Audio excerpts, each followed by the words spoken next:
আসসালামু আলাইকুম। শখের রান্নাঘর থেকে আমি হুসনিয়ারা সবাইকে স্বাগতম।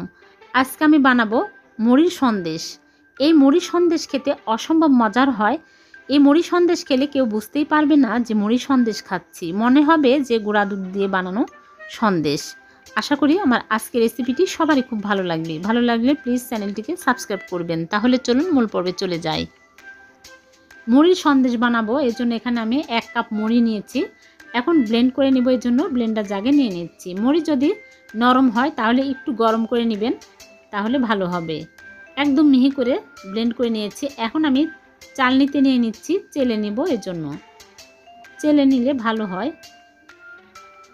চেলে নিয়েছি। এখন চুলায় প্যানে নিয়ে নিচ্ছি 1 কাপ লিকুইড দুধ। আমি আগে জাল দিয়ে ঘন করে নিয়েছি।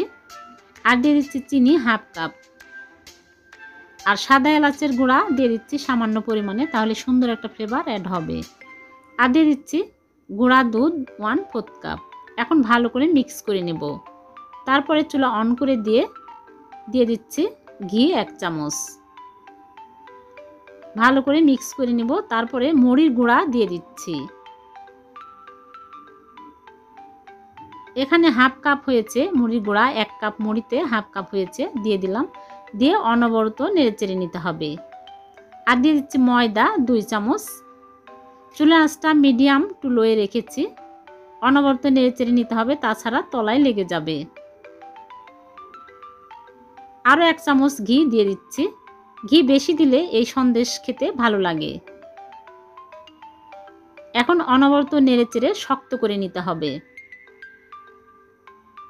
অনেকটাই শক্ত হয়ে আসছে, আরও একটু শক্ত করে নিব। আরও একটু শক্ত করে নিব।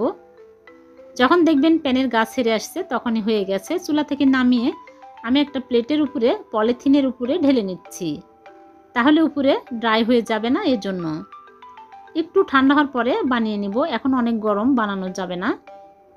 ঢেকে রেখে দেব।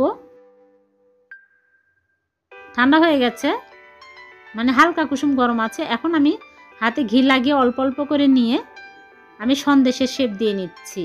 আপনাদের কাছে যদি ছাঁচ থাকে তাহলে ছাঁচ দিয়ে এই সন্দেশ বানিয়ে নেবেন। আমি কাঁটা চামচ দিয়ে বানিয়ে নিচ্ছি। সবগুলো সন্দেশ আমি এইরকম করে বানিয়ে নিব।